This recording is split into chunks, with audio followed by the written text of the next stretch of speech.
Y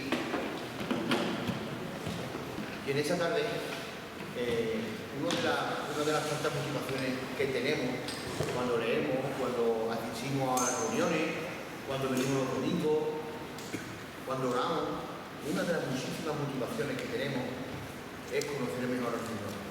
Y hoy, entre todos, vamos a intentar conocer un poco más a Jesús, al Señor. Así que vamos hoy a estudiar el por qué Jesús preguntaba tanto. ¿Y para qué preguntaba tanto?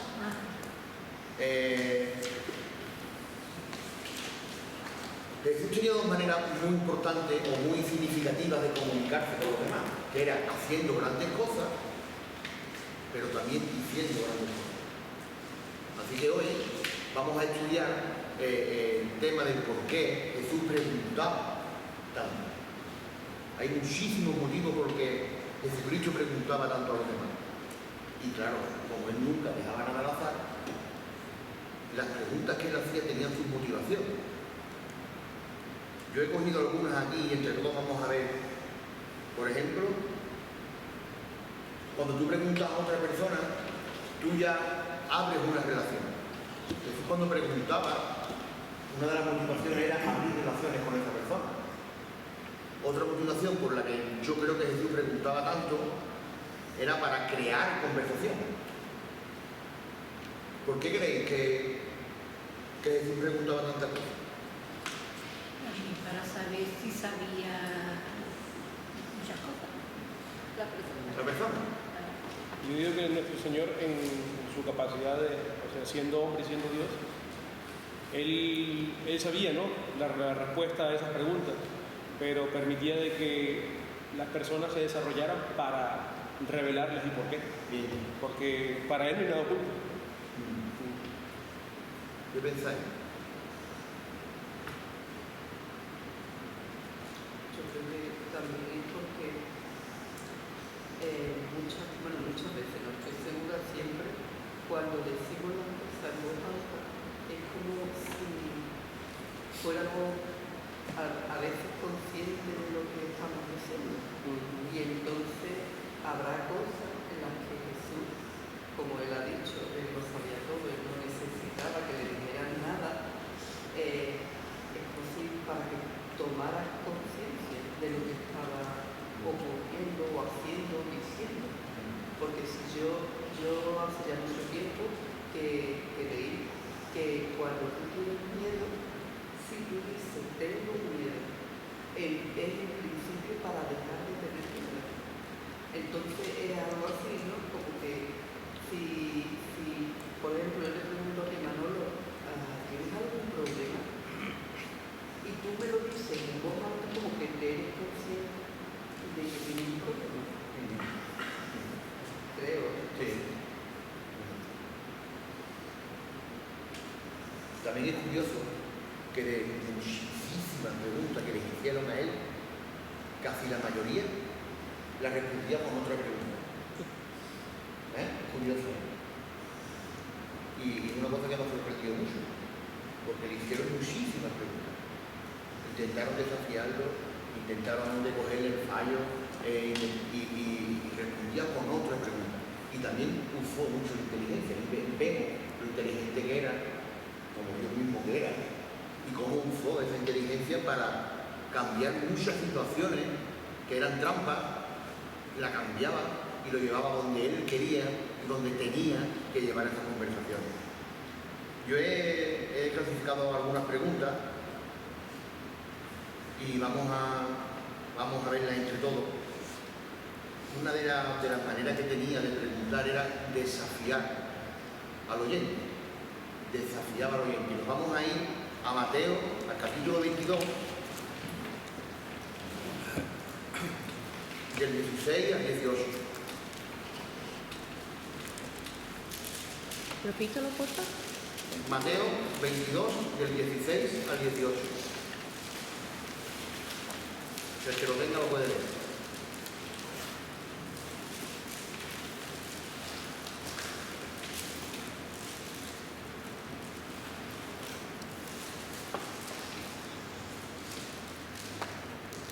Le enviaron Tú. Y le enviaron a los discípulos de ellos por los herodianos, diciendo: Maestro, sabemos que eres amante de la verdad y que enseñas con verdad el camino de Dios, y que no te cuidas de nadie, porque no miras la apariencia de los hombres. Dinos pues, ¿qué te parece? ¿Es lícito dar tributo a César o no? Pero Jesús, conociendo la malicia de ellos, les dijo: ¿por qué me tentáis, hipócritas? Aquí lo vemos. Aquí vemos cómo desafió a los que hicieron la pregunta. ¿Qué os parece este texto? También porque no creían en él y estaban probando a ver cómo contestaba y qué es lo que hacía. Querían cogerlo con un fallo, claro. Que fallara en algo, para poderlo acusar. Sí. ¿Alguien más? Porque ellos sabían que era lícito dar tributo a César, ¿no? Es que también creo que él estaba muy dispuesto a enseñar a lo que querían realmente aprender. Y no fue una pregunta para aprender. Fue una pregunta para hacer trampas. Y él realmente está llamando a ellos lo que eran, lo que fueron.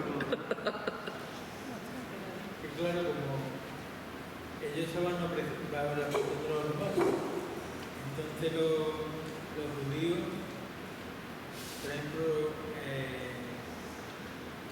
los que recaudaban impuestos, eran tratados como traidores a su pueblo. al pueblo. Traidores al pueblo. Entonces le hacen esa pregunta porque ellos no querían estar bajo los romanos, no querían tributar. Entonces para ellos era un castigo tributar. Estaban tributando, pero a regañadientes por obligación, y no querían. Entonces ahí es donde los quiere comer. Pero Jesús sabe de la malicia de ellos. Y la respuesta es lo que nos maravilla, porque dice: da al César lo que deciste y a Dios lo que debe. Entonces le dijeron: no se esperaban la respuesta. Y entonces no podían acusarlo de nada, lo que querían acusarlo y cogerlo de algo. No pudieron. Está muy bien. Esto es una de las preguntas que contestó con otra pregunta, como podemos ver. Y también me llama mucho la atención. Siempre nos quedamos aquí con lo de la César, con lo de César, nos llama mucho la atención. Pero también me gusta mucho cuando le dice: dar a César lo que es de César y dar a Dios lo que es de Dios. ¿Qué le pedía? ¿Qué le estaba pidiendo a ella? A César darle lo que es de César y a Dios darle lo que es de Dios. Respetaban las cosas de Dios, que ellos no creían, entonces ellos no querían obedecer nada de Dios. Y parece que a mí hicieron la pregunta, que no va a querer, como se da como el rey de reyes de los judíos, no va a querer dar tributo a César. Entonces, como diciendo esto no va a dar. Y ya, dice: darle a César lo que es de César y a Dios lo que es de Dios, porque ellos no le daban a Dios lo que tenían que darle. Exactamente. Él sí, no tenía por qué darle atributo a César, que era el rey de reyes. Sin embargo, yo también un ejemplo. Aquí hemos visto cómo el Señor desafiaba a los oyentes con otra pregunta. Ahora vamos a ver por ejemplo, otra clase de preguntas que llevaban esa pregunta a una parábola. Y nos vamos a ir a Lucas, capítulo 13, 18 y 19.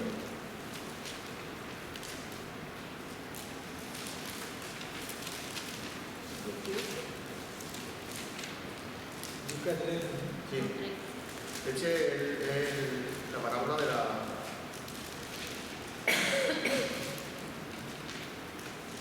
que si queréis lo podemos leer entero, ¿eh?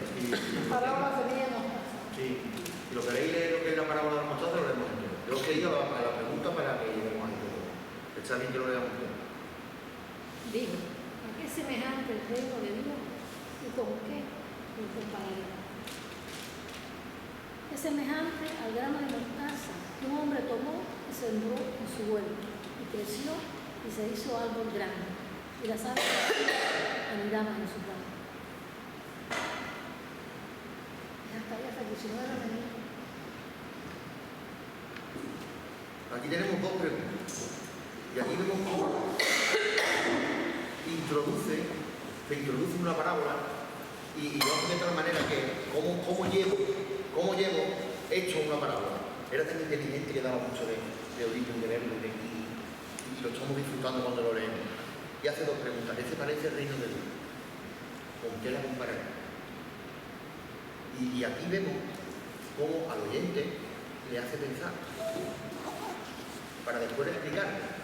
Pero primero te hace pensar. Una de las cosas que hacía Jesús con la pregunta era aquí hacerte reflexionar. Porque él no contaba con nadie que fuera más torpe o más listo. Él sabía en qué clase de oyente hablaba en cada momento. En aquel tiempo todo el mundo, o casi todo el mundo, cultura general tenía bien poco. Pero él lo preguntaba y lo hablaba de tal manera que todo el mundo, para que todo el mundo con el que él estuviera, lo pudiera entender. Y aquí te llevaba la parábola de tal manera que tú entendieras después a donde te quería llevar. Yo entiendo ahí que se refiere a que él no quiere que tengamos una fe del tamaño del árbol de una casa, sino una fe grande como el árbol de mostaza, que es grande y a la vez es fuerte y de ella no se puede sacar nada más, es ella. Y tú no puedes decir voy a hacer una ella sí. Es lo que él quiere una fe grande y robusta, no una fe que sea pequeña, sino una fe que sea grande y robusta, que permanezca a través de todas las situaciones que se nos presenten en el sentido de Dios.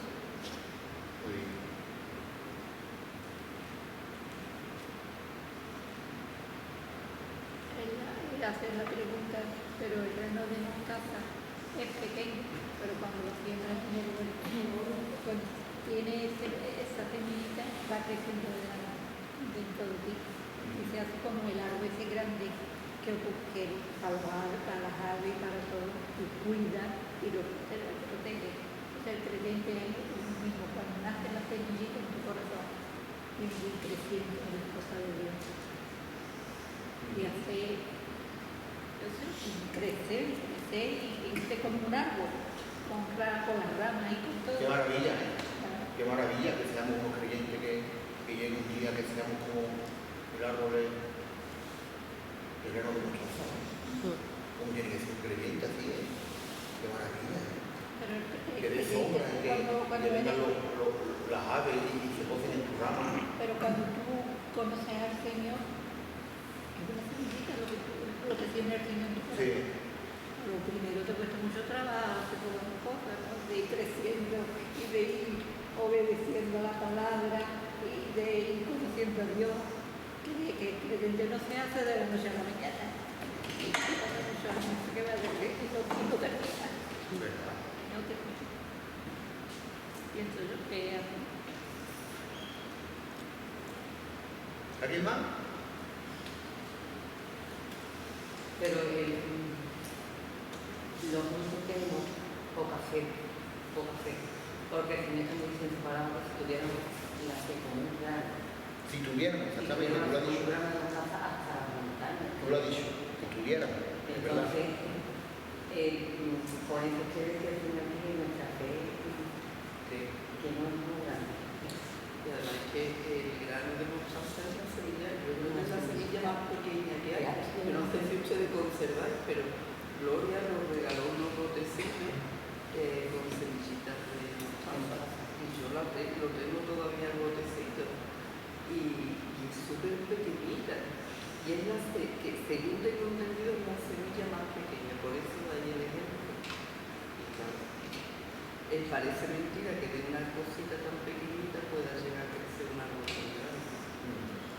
Y entonces, pues de una cosa pequeñita que se nos sembró en nuestro corazón, si lo dejamos, si lo alimentamos, si lo regamos, cada vez creciendo, cada vez seguirá creciendo. Puede ser.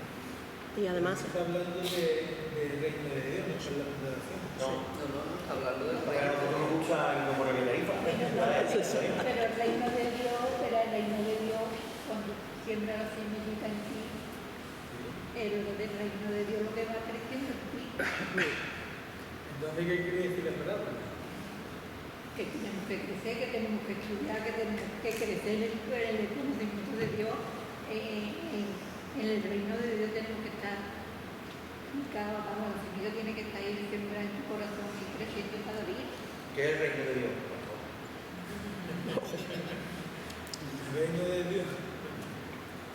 Cuando Jesús llegó, vino, dice, el reino de los cielos se ha acercado. Entonces el reino el rey es Cristo y el reino es su pueblo. Entonces pensando la palabra está hablando del reino, no está hablando de nosotros ni de la fe que tengamos, está hablando del reino. El reino, ¿cómo comenzó? Con un bebé. Nació Jesús. Pequeñito. Pequeñito. Y creció, nos enseñó, murió en la cruz, resucitó. La iglesia creció, se multiplicaba, ya llega hasta hoy.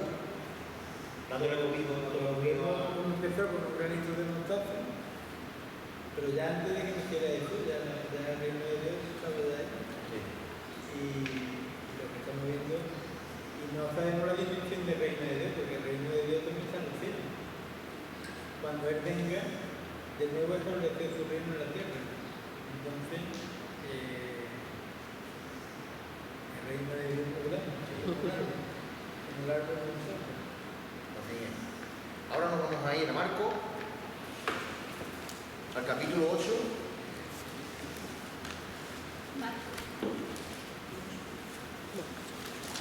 Del 27 al 29.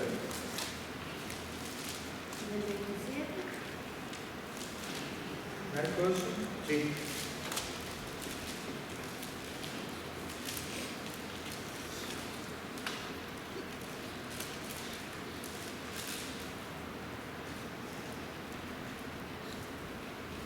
Salieron Jesús y sus discípulos por las aldeas de Cesarea de Filipo, y en el camino preguntó a sus discípulos, diciéndoles, ¿quién dicen los hombres que soy yo? Ellos respondieron, uno Juan el Bautista, otro Elías, y otros algunos de los profetas. Entonces él les dijo, ¿y vosotros quién decís que soy? Respondiendo Pedro, le dijo, tú eres el Cristo. Pero él les mandó a no dijesen esto de él a ninguno. Muy bien. Aquí vamos a ver dos tipos de preguntas. La primera pregunta que digo, ¿quién dice la gente que soy yo? Iba con tus discípulos y como que suelta la cosa, ¿sabes, Antonio? Que tú le preguntas a tu compañero, ¿o a quién le digo su libro que dice la gente que soy yo? Aquí hay una pregunta de calentamiento, una pregunta de abrir una puerta para después hacerte la puerta. Espero que tú me digas y después voy a donde yo quiero ir. Vemos la primera pregunta que dice, ¿quién dice la gente que soy yo? Claro, la multitud. Exactamente. Como Elías, otro como Bautista. Y después le dice, pero, ¿y vosotros? ¿Quién decís que yo soy? Ahí es donde quería llegar. Aquí vemos dos clases de preguntas. Vemos cómo Jesús, la inteligencia, cómo la usaba, cómo usaba la sabiduría para llevarte donde él quería, pero quería saber primero lo que tú pensabas y después qué era importante para ti. Porque lo que la gente pensaba era lo que tú más o menos sabías. Uno dicen que eres tal, otro dicen que eres cual. Pero tú, ¿y vosotros? Claro, ¿Qué aquí pensáis?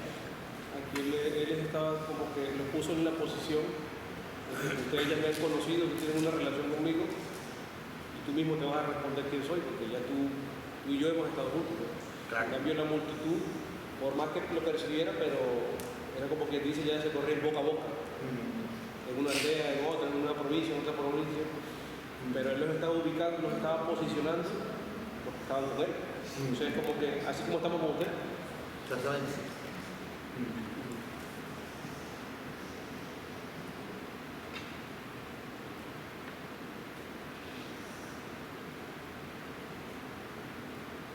Y a él no le interesaba lo que tanto que vinieran los de afuera, sino ellos.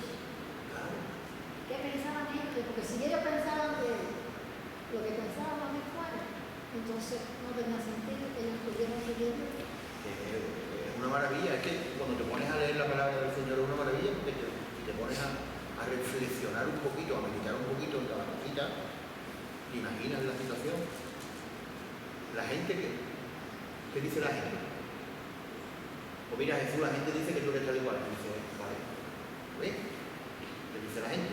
Pero, ¿y los que están conmigo qué dicen? ¿Y vosotros? Si tú piensas que yo soy Elías, pero es maravilloso, ¿eh? Si te pones a meditar un poquito en la palabra, te metes en esa situación. Te imaginas allí en aquella reunión, ¿no? Saliendo de Cesarea de Filipo, y cantando. Y ¿qué dice la gente que yo soy? Y después le dice, ¿y vosotros? Qué maravilla. Eso estaba ahí. Claro, es que era otra enseñanza que estaba dando. No solamente estaba preguntando por preguntar, es que él quería ver qué conocimiento tenían ya de él y si lo estaban conociendo verdaderamente. También había otra clase de pregunta que también la he destacado, que hacía preguntas que ya los demás sabían las respuestas. Por ejemplo, en Marcos 12, 10 y 11.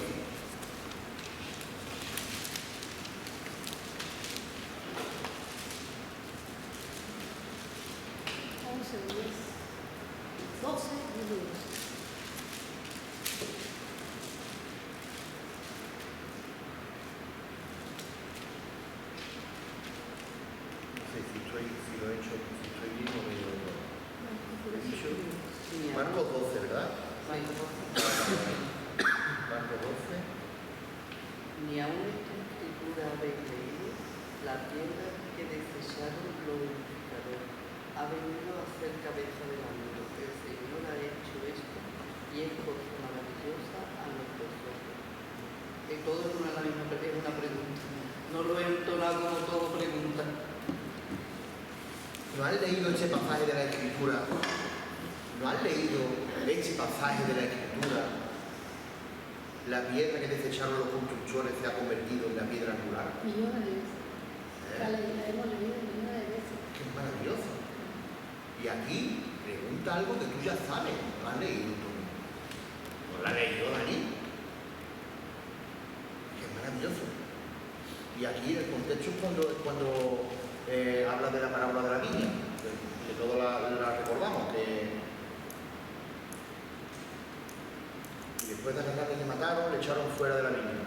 Y ahora pues el señor de la viña vendrá y destruirá a los labradores y dará su viña a otro. Ni aún esta escritura de leído. Fíjate tú, porque aquí ya es como si te regañara un poquito. Aquí ya te llama tu atención. Pero aquí se está cumpliendo algo porque y prácticamente estaban manifestando algo que era del antiguo, desde el inicio, de los profetas, todo lo que venían anunciando. Ahí está hablando de los edificadores. Exactamente.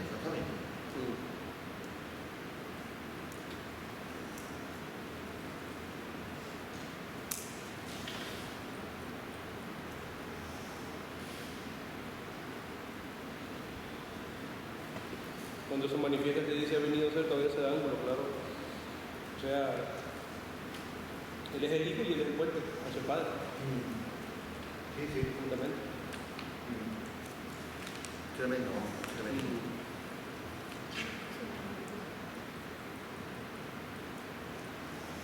También había otra clase de preguntas que permitían a los demás expresar qué es lo que querían, porque él lo sabía lógicamente. Pero él también preguntaba para que tú le dijeras qué es lo que quería. Y nos vamos a ir a Mateo, al capítulo 20, del 29 al 34.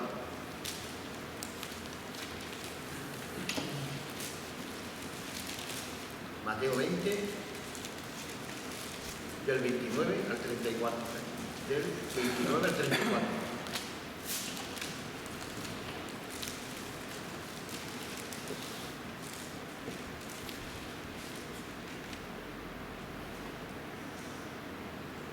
¿Quién lo quiere leer? Al salir ellos de Jericó, les seguía una gran multitud. Y dos ciegos que estaban sentados junto al camino, cuando oyeron que Jesús pasaba, clamaron diciendo: Señor, Hijo de David, ten misericordia de nosotros. Y la gente le respondió para que callase. Pero ellos Ellos clamaban más, diciendo, Señor, Hijo de David, ten misericordia de nosotros. Y deteniéndose Jesús, los llamó y les dijo, ¿qué queréis que os haga? Ellos le dijeron, Señor, que sean abiertos nuestros ojos. Entonces Jesús, compadecido, les tocó los ojos y enseguida recibieron la vista y le siguieron. ¿Qué queréis que os haga?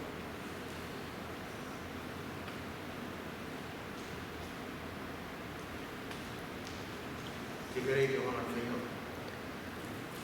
Es que a mí me gustaría saber el tono en que decía esa pregunta. Era para saber si tenían fe. Sí. Claro, pues era su necesidad. Ellos tuvieron fe. Porque, claro, quería ver qué necesidad tenían, pero querían que le durara. No te puso a mirar a lo que has dicho tú. ¿Qué tono tenía? ¿Es qué queréis que os hago? ¿O es qué queréis que os hago? Es que me gustaría saber el tono. Claro, lógicamente, claro. Y ellos decían, Señor, Hijo de David. Sí. El tono de ellos lo entendemos, pero lo que dice Lara es el tono de Sí, yo entiendo. Dice Lara, que a tanta insistencia y tantas cosas, imagínate tú. Sí. Claro, te lo imaginas de un montón de formas, pero claro, entre aquella multitud. Ellos gritando, Claro. que no sabemos. Pudieron haberle pedido que lo salvara o Sí. ahí que le sanara la ceguera, Sí. pudieron haberle pedido de muchas cosas. Claro. Ahí también se ve la fe de estos ciegos, porque date cuenta que ellos habían oído ya de Jesús. Igual cuando en lugar de cuando pasaban de Jericó, y ellos no habían oído ya de Jesús. Entonces clamaron, incluso la gente le impedía que callase, que no, ustedes se escoria. Exactamente. Pero Jesús está por lo alto de todo, estaba atento a todo y los mandó a que lo trajeran. ¿Qué quieres que os haga? Se detuvo. Como Dios se detuvo. ¿Qué quieres que os haga? Porque tú estabas en el corazón de la necesidad y la multitud ahí prácticamente estaban... Sí. No. Un ciego en aquel tiempo era. Sí, porque no tenían cómo ganarse la vida, con lo cual... Y como en aquel tiempo se creía que las personas así eran por pecado, o por sus padres o por ellos, todavía estaban más malditos. Y Jesús rompió también esa manera de pensar con ellos, porque Jesús compasión de los leprosos, de los ciegos. Entonces ellos también pensaban que los ciegos eran le daban una limonita de vez en cuando, pero imagino que pasarían hambre en cantidad. Claro. Es que es tremendo porque en esa época, y vamos al ejemplo del centurión, el que tenía el sirviente que enfermó, cuando vemos, claro, me imagino que ese hombre bajo la presión del yugo romano que estaba en ese momento, pero ese hombre estaba claro que era Jesús, porque el hecho de haberle dicho, Señor, no soy digno que di la palabra y es un hombre que tenía fe y reconocía la autoridad que tenía Jesús, pero ese imperio era fuerte. Pues. Me imagino a ese hombre pensando cómo voy a meter a o sea, con todo el respeto, no, judío en mi casa. Sí, y yo creo que cuando tú tienes un problema o tienes un temor o has pecado o te has equivocado, 1.000 millones de cosas. Yo creo que en esa conversación que tienes con él te pregunta. Sí. Te pregunta. Tú tienes que estar dispuesto a decir lo que quieres. Aunque después él te haga otras cosas también, que siempre te las hace. No solamente te cambia lo que tú crees que te tiene que cambiar, o lo que te has equivocado. Yo creo que cuando él te pregunta qué quieres que haga, es porque quiere escucharte también. Y tenemos que hablar con él, tenemos que ponernos delante de él, y nuestros miedos tenemos que ponerlos en sus manos, y nuestros errores, nuestros pecados, lo que queremos cambiar. Yo creo que debemos de clamar, debemos de levantarnos del camino y debemos de buscarlo.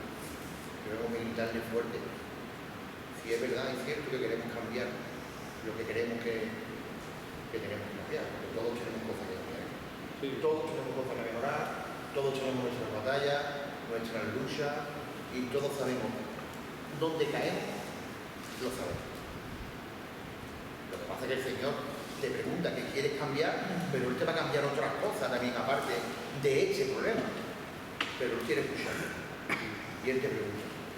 Y aquí vemos como el Señor le preguntó a los ciegos qué querían llevar para escuchar lo que tenían ellos dentro de su corazón, qué tenían que cambiar. Y Él le preguntó.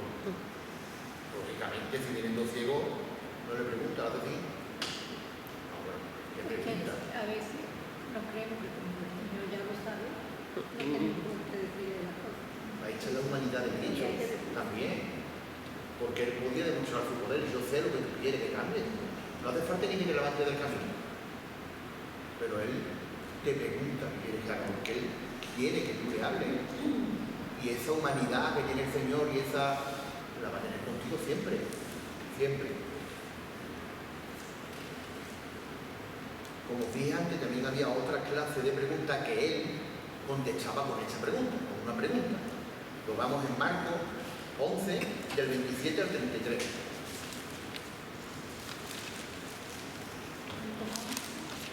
Marcos 11, del 27 al 33.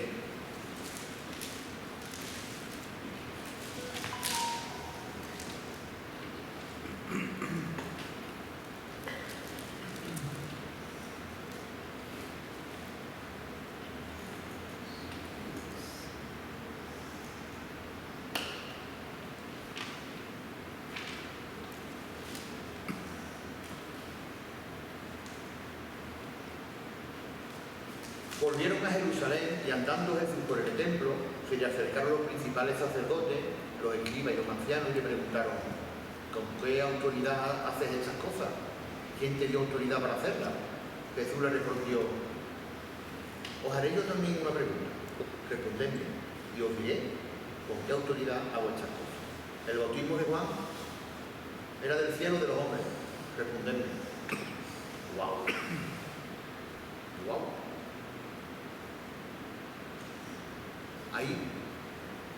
Ahí les dio donde más le dolía.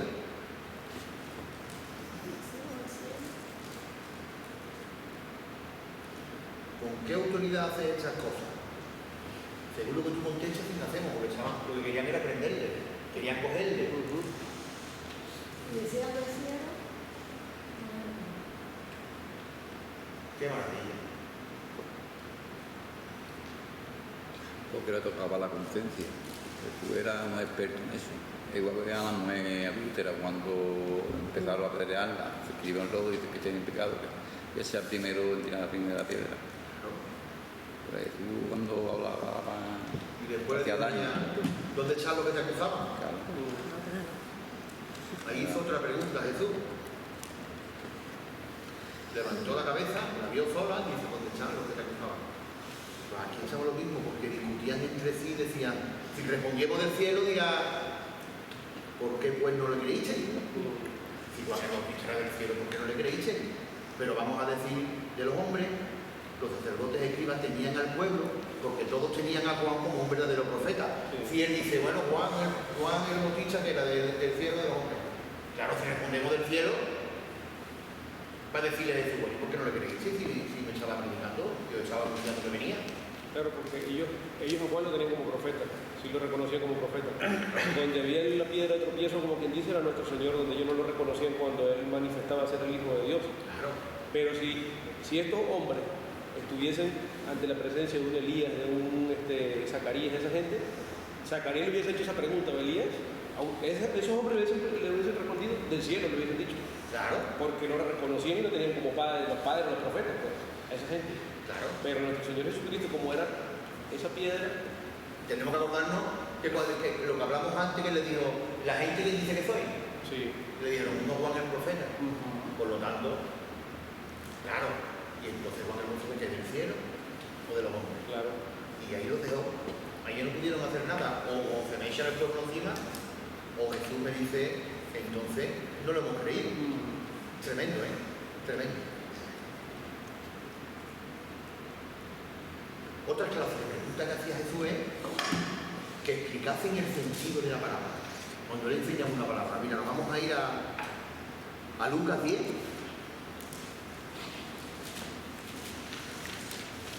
36, 37. Bueno, si podemos leer un poquito más, vamos a leer un poquito más porque... Vamos a leer un poquito más. Esta es la parábola del samaritano. Vamos a ir desde el 34, ¿vale? Para no hacerlo tan... Venga, si lo quiera leer, que lo lea. Del 34 al 37, por ejemplo, ¿vale? Acercándose, vendó su bebida echándole aceite y vino. Lo puso en su cabalgadura, lo llevó al mesón y cuidó de él. Otro día, al partir, sacó 2 denarios, los dio al mesonero y le dijo: cuídalo y todo lo que gaste de más, yo te lo pagaré cuando regrese. ¿Quién pues de estos tres te parece que fue el prójimo el que cayó en manos de los ladrones? Ahí. ¿Quién pues de estos tres te parece que fue el prójimo el que cayó en manos de los ladrones? El que tuvo con él misericordia. Claro. Aquí en esa pregunta él quiere que tú le expliques. Aquí él quería que le explicara lo que es el sentido de la palabra, el significado de la palabra. Esa otra clase de pregunta que Jesús hacía.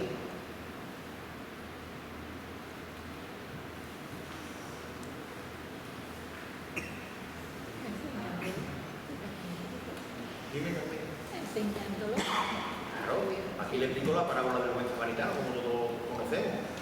Aquí terminó con una pregunta. Y les digo, también lo estaba desafiando. A ver qué conocimiento tenían, a ver qué habían entendido de esta parábola. ¿Qué te parece, Tony? Él hace una pregunta para hacerlo pensar, y él mismo responde la pregunta. Lo que yo estaba pensando, lo que no sé si entre versículo y versículo le hicieron alguna respuesta. O escucharon a No sabemos si alguno dijo algo o si quedaron muy callados, porque no sabían. Exactamente. ¿Quién se va a esperar en este hombre en el tercer lugar? Pero si le dice él que se tiene que hacer, a lo mejor ellos no entendieron bien o no lo que tuviera que hacer de que no saben, pero él sí le dice a todo mismo. En misericordia.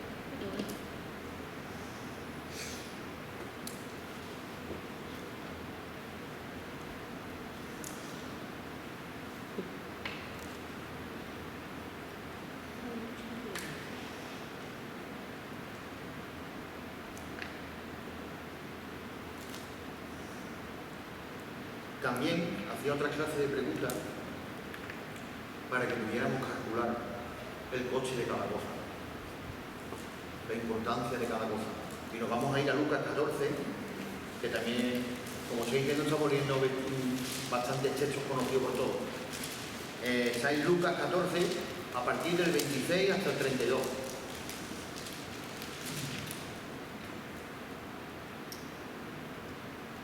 Si alguno viene a mí y no aborrece a su padre y a su madre y mujer y hijo, y hermano y hermana, aún también su propia vida no puede ser mi discípulo.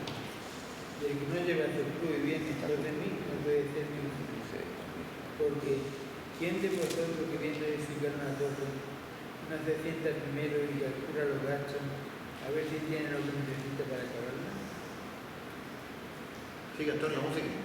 No sea que después que haya puesto el cimiento y no pueda acabarla, todos los que lo vean, comiencen a hacer burlas de él. ¿Digo? ¿Se acuerdan? Ya está el 31. Siga, sigue. Siendo este hombre comenzó a edificar y no pudo acabar. ¿O qué rey a marchar a la guerra contra otro rey no se sienta primero y considera que puede hacer frente con 10.000 a que viene contra él con 20.000? Y si no puede, cuando el otro está todavía lejos, le envía una embajada, le pide condiciones de paz. Así pues, igual que cualquiera de nosotros que no renuncia a todo lo que posee, no puede ser mi discípulo. Aquí vemos cómo le pregunta Si quieres construir una torre, no se centra primero para ver el material que va a gastar. Aquí les pregunta a ellos el coche que pueden tener con cada cosa, la importancia de pensar bien en cada cosa, como también hemos dicho ahora el del rey también, que no vaya a la guerra y sin calcular primero con los soldados que van ellos y lo vengo yo, ¿no? Pues, por ejemplo, aquí les preguntaba a cada uno el costo de cada cosa, que estaba hablando de otra cosa, estaba hablando de lo de llevar la cruz y seguirlo y ser un discípulo, porque aquí está preguntando.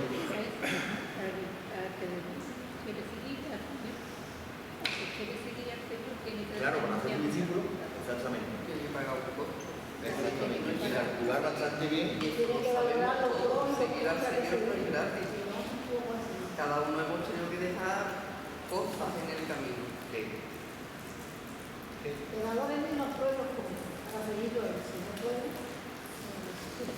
Claro, tenemos que calcular bien. sabes que te van a pedir muchas cosas que prestar para seguirlo.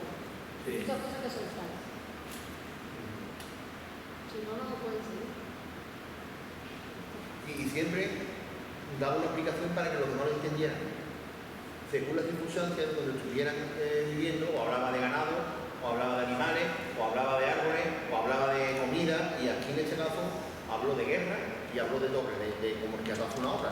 Y se viene de momento, voy a hacer una casa. Y te pones a calcular los costos de la casa.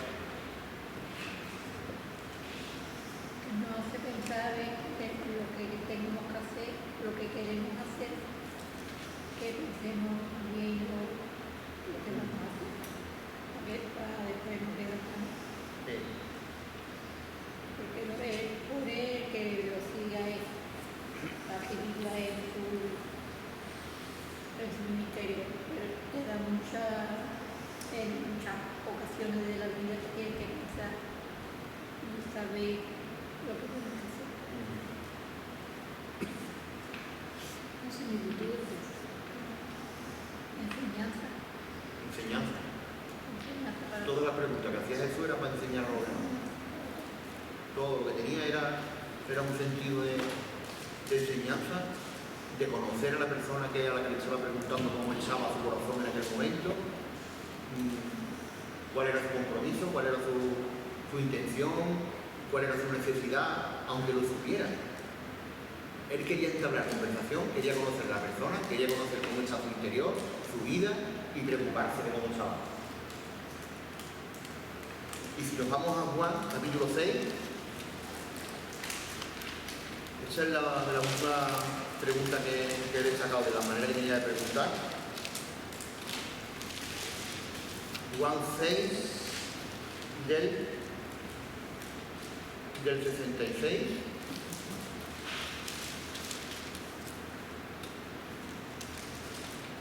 al 68. Y esa es una pregunta de compromiso.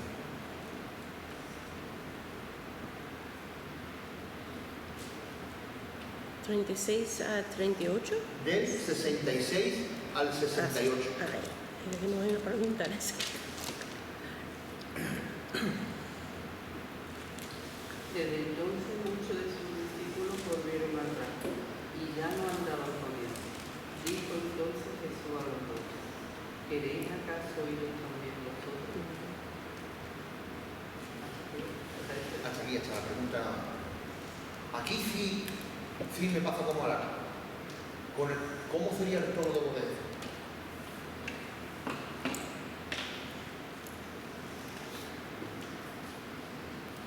Porque nos dice que los demás discípulos se volvieron atrás y ya no andaban con él.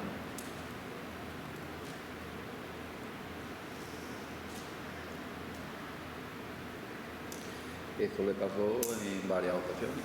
Aquí, cuando en el huerto, cuando lo crucificaron, desde lo que lo seguían, crucificarle. Así es. Muchas veces se ve. Así es. Entonces, otra pregunta también querido vosotros. Así es. Y nosotros tenemos que tener cuidado. Tenemos que ser los discípulos que están con él. Y no de los que se vuelven atrás. Y lo dejamos. Porque aquí, ¿cómo sería el tono? ¿Con pena? Porque aquí, con esa pregunta, Bueno, tiene que haberse estado también adolorido y triste por la reacción de los otros, lo que se volvieron detrás y no le siguieron. Y dudoso todo lo que tenía todavía uno a su lado, iban a hacer lo mismo. ¿Cuántas personas han escuchado de la palabra de Dios, han estado pisando de Dios y viven una vida apartada de Dios? Eso es una gran trae de los pero a lo mejor le tiran a las cosas del mundo o le cuesta más trabajo seguir a Dios, o sea, y se apartan y son desgraciados.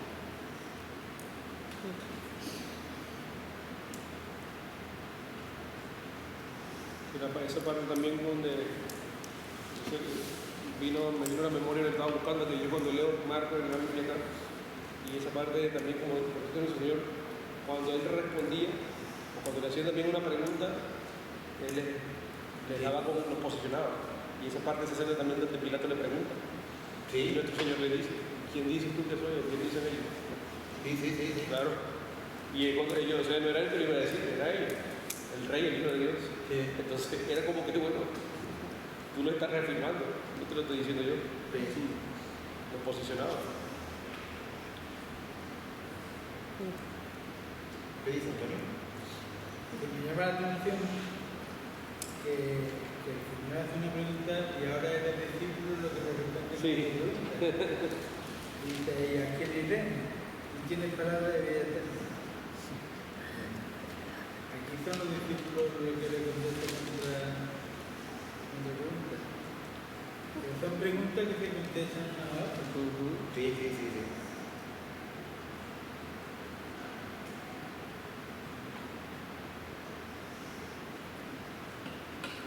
Ustedes son del tono. Yo creo que el tono sería un poco triste. Yo creo que también. Desde el Sanito traen. ¿Tú de dónde te creí? ¿Ustedes también? No, yo creo que sí, yo creo que a lo mejor no, ahora yo creo que sí, ¿no? Pues Y después sí, dice sí. que yo no fui la que los moví ustedes y uno del diablo. Sí, lo digo. Y si acaso no elegí yo los sucede y los sucede del diablo. Sí, del diablo. Sí. Pero yo creo que aquí sería un poco penado. Yo creo que sí. Óyeme, Porque también era humano, ¿no? Estamos hablando de que era Dios y que tenía conocimiento, que lo sabía todo, pero también era 100% humano. Sí. Muchas veces nos olvidamos. Sí. Igual.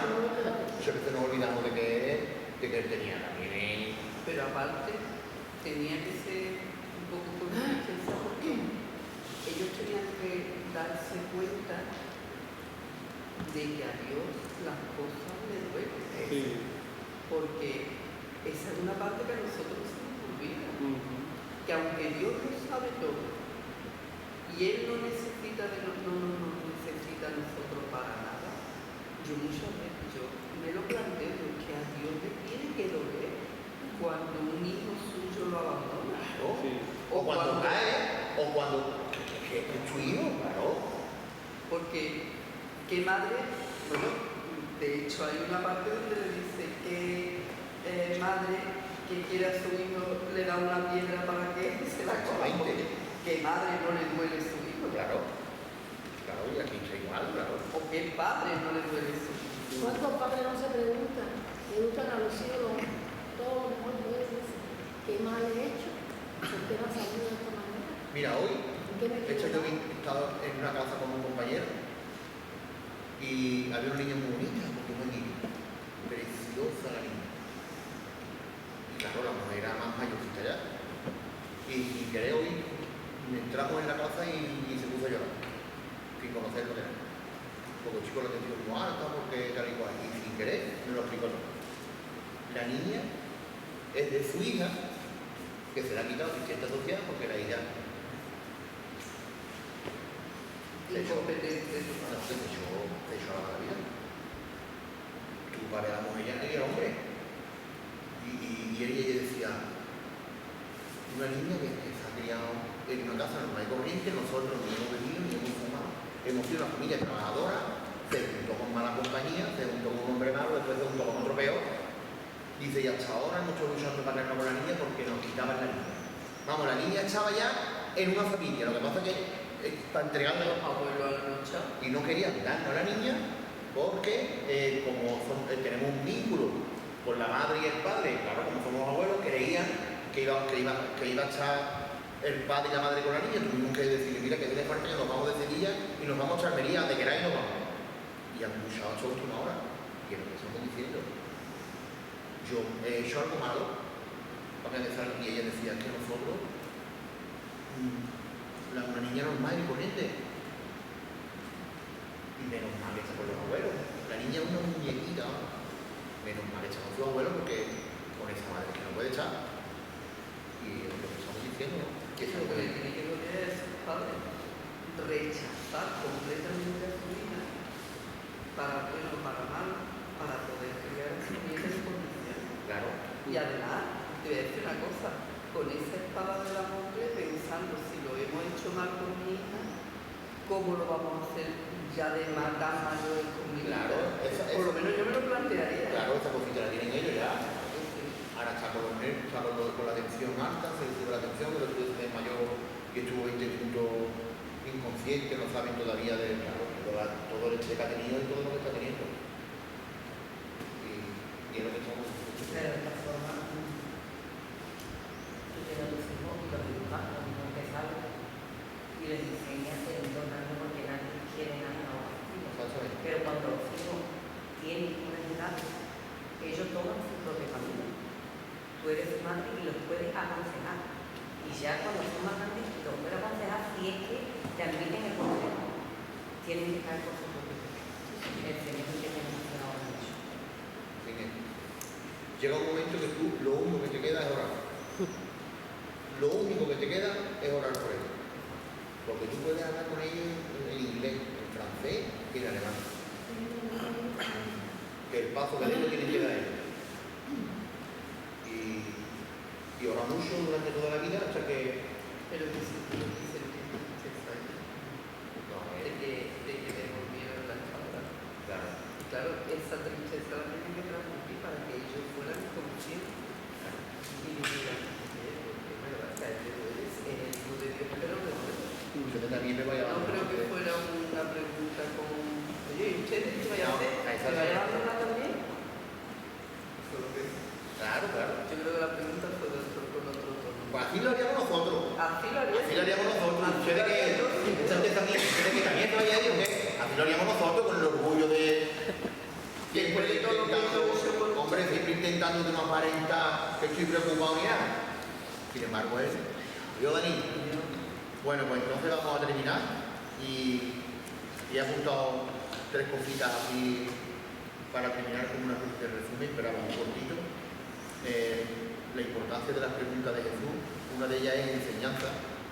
Jesús usaba las preguntas como un método de enseñanza para estimular la reflexión y el aprendizaje de las personas. Otra manera de por qué preguntaba era examen de conciencia. Preguntaba a menudo a los oyentes para examinar su corazón y los motivos por los que querían o hacían las cosas. Y una que me llama la atención es el compromiso, ¿no? La pregunta podía conducir a un compromiso personal. Y es con lo que me he quedado. La pregunta de Jesús que al final y al cabo quieren saber cuál es su compromiso con respecto a él. Así que eso es lo que tenía para compartir con vosotros.